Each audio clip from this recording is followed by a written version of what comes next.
I bring you a 2016 Ford F-150 four-wheel drive small motor, 3.7 liter motor, and this is a prime example of finding the application that works for you. Now this company hauls a lot of heavy stuff and they're out of warranty, so this is going to be all customer pay. I'll do it.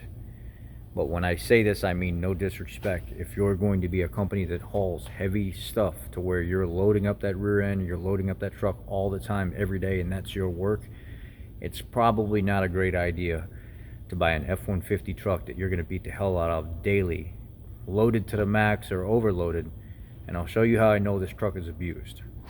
I'm going to point one thing out first, and this is just speaking obviously from a technician, from a professional standpoint. I can tell that this truck is ragged. The motor doesn't fit the job that they use it for. The application doesn't fit the job that they use it for. I'm not saying company names and stuff like that because it's not my business to do that, but I want to educate other people to find the right application for what you're going to use things. Look at these tires. You can see the ridges in these tires. If I run my hand across it, I can't. I'm trying to do it flat and I'm putting no pressure. The tire's rotating and it's moving because every one of these nubs are ridged. This tire was on the front of the vehicle. What does that tell you by looking at every one of these high peaks?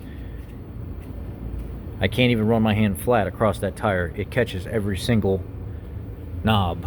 Now look at this tire. A little bit, not terrible. This is the ones that was on the back. These are the ones that were loaded up all the time. Look at the tread depth. Look at the tread depth here. Twice the tread depth. It covers my whole nail. The ones in the front only cover half my nail. These are the tires that were in the front. There's no symmetrical, or what do they call it, asymmetrical wear or anything to these tires at all.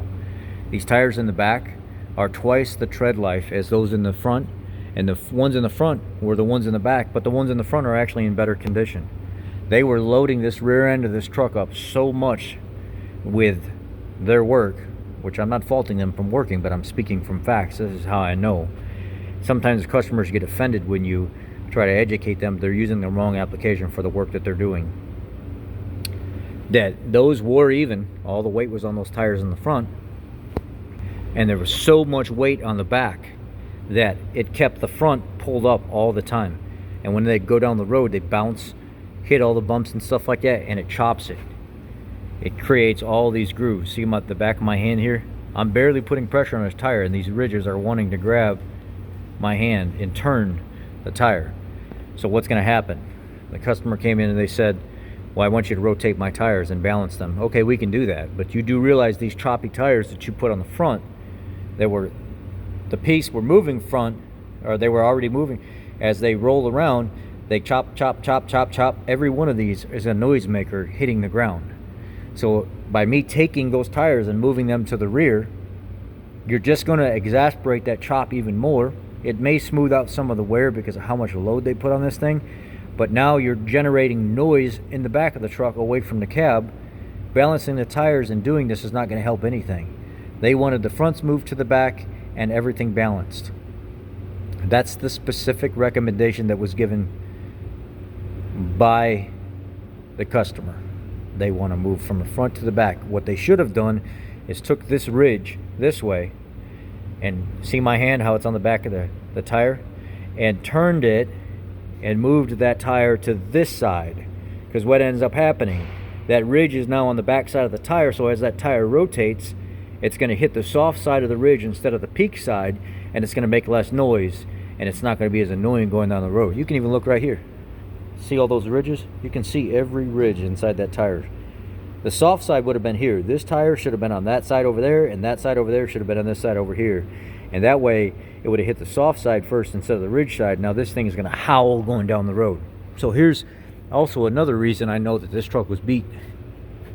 When do you ever see a truck come in here with this much fluid slung all over the place? Oh my God. They have been beating the living hell out of this thing.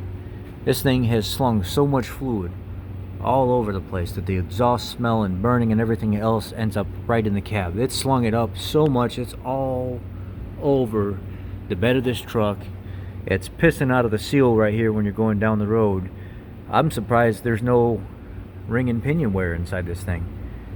I'm afraid to even take this flange off to reseal everything.